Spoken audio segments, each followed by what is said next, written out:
souvenez, on était petits et on entendait ça. Et ça voulait dire qu'il fallait se coucher. C'était le générique de Folon. On était petits en même temps. Hein. Magnifique, oui, c'est ça. Alors pourquoi est-ce qu'on vous passe ce générique? Parce que vous savez qu'en ce moment, vous êtes passé à la TNT numérique. D'ailleurs, il y a plein de plaintes. On nous appelle en disant comment fait-on et tout. Nous, on n'en sait rien. Hein. Il faut aller voir les professionnels. En tout cas, Marie-Mame Gioglou, avec notre partenaire de l'INA, elle a décidé de s'intéresser à un autre bouleversement, c'était l'apparition du poste de télévision. Ouais. Et ça a été une révolution. Une révolution. 1931. Premières émissions. Alors, 1931, c'était surtout des émissions expérimentales. Mais la première émission officielle, ça a été seulement en 1935. Et figurez-vous que la France était très, très en retard par rapport à, ne serait-ce qu'à l'Angleterre et à l'Allemagne, qui étaient déjà très avancés là-dessus. Donc, nous, en fait, on a eu juste une petite centaine de téléviseurs, pas plus, fin des années 30, alors qu'au Royaume-Uni, il y en avait déjà 20 000. Et oui, parce qu'en fait, le problème, c'était déjà très cher. Et en plus, c'était diffusé uniquement sur la région parisienne. Ils avaient réussi à mettre un émetteur tout en haut de la Tour Eiffel, qui permettait en fait de voir des émissions qui étaient des émissions au départ de variété enregistrées en studio. Et puis surtout, il n'y avait pas Télématin. Donc, et surtout, il n'y avait pas Télématin. Moins d'intérêt. C'est aucun intérêt, exactement. Donc c'est seulement fin des années 50 seulement que là, on a atteint les 1 million de postes de téléviseurs, alors qu'au Royaume-Uni, ils étaient 10 fois plus. Mais on va dire que le moment phare de l'histoire de la télévision française, ça a été le passage à la couleur. Et ça, c'était en direct, c'était sur la 2e chaîne, et c'était en 1967. Regardez.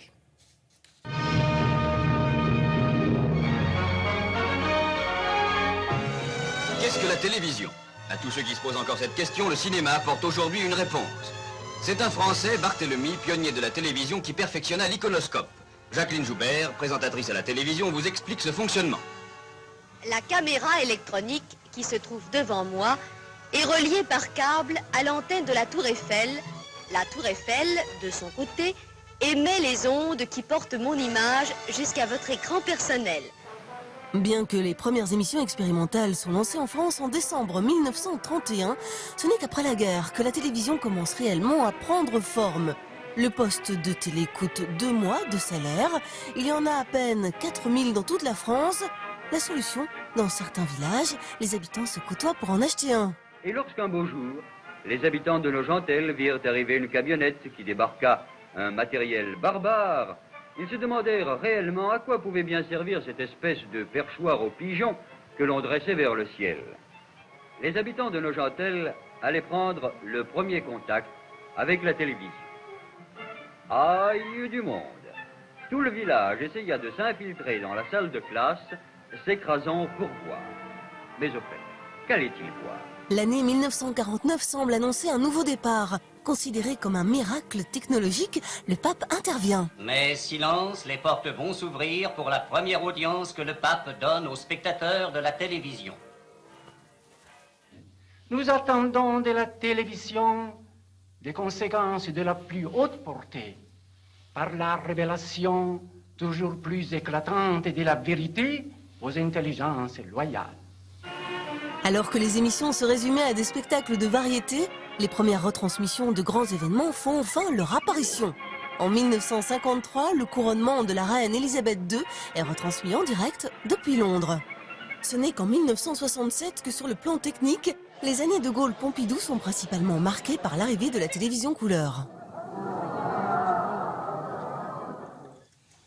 Et voici la couleur, au jour fixé et à l'heure dite.